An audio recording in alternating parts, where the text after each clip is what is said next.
He says she was a very nice woman. Good looking, too, I bet. Oh, here we go. The Tribeca Film Festival highlights New York and New York filmmakers and actors and producers, and the fact that we made our film in New York and supported our community by making the film here just feels like Tribeca Film Festival is supporting us. I don't think we could have shot it anywhere else. It had to be there.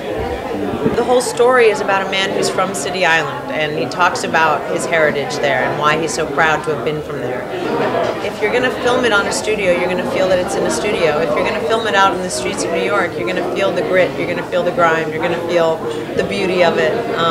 There's a different air quality just in the tone of what it looks like. And you see it. I see it all the time in movies, you know, and I miss that. The old Sidney Lumet movies of the 70s where New York was so vibrant and alive, and you know, that's what we want to bring back. Can you talk about your character in the film a little bit and tell me a little bit about her? Sure. She's married to Andy Garcia. She has 2 kids. And then she finds out that, or she thinks her husband's having an affair on her without realizing that he's actually just going to take acting classes. And she starts creating in her head that he's off having an affair, so it makes her think about herself and what she needs. So she goes off to try and have an affair too. It's a comedy that makes you cry, and it's a drama that makes you laugh. I think that a 19-year-old would be able to identify with Dominik, who plays my daughter, who has dropped out of college and is on the side stripping. I think that a 16-year-old would identify with my son, played by Ezra Miller, who has a fetish for overweight women and is constantly on the internet. I think that you know, anyone who is trying to raise a family would be able to identify with my character. I play Vivian Redso, who's the only daughter of the Rizzo family. Instead of been going to school, she's been stripping, and her family doesn't know that, so it's a huge secret she's been keeping them, so she's keeping that from them. Yeah, it wasn't easy to like hang by my ankles off of a pole. You know what I mean? I mean, it was just like, that takes, it took time, you know?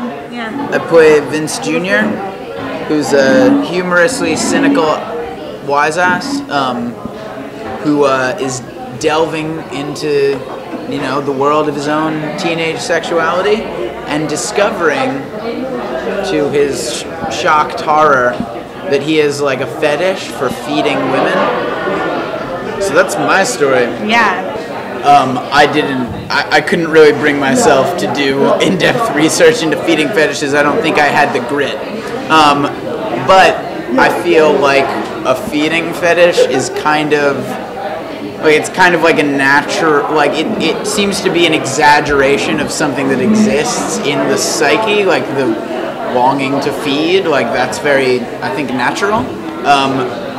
So I just tried to kind of work from there. I didn't do any hardcore I didn't think like research, not for me. I didn't think it was like about that. It's not that's like on the surface. It's not about like a kid who likes, you know, to feed women. It's not about a girl it's not about a stripper. It's deeper than that. It's the secret. It's like it's having a huge, you know, something you're ashamed of keeping that from the family. No, Yeah, no, what? Stop. She's saying I'm stupid in the front of the dining room table. Dad, stop.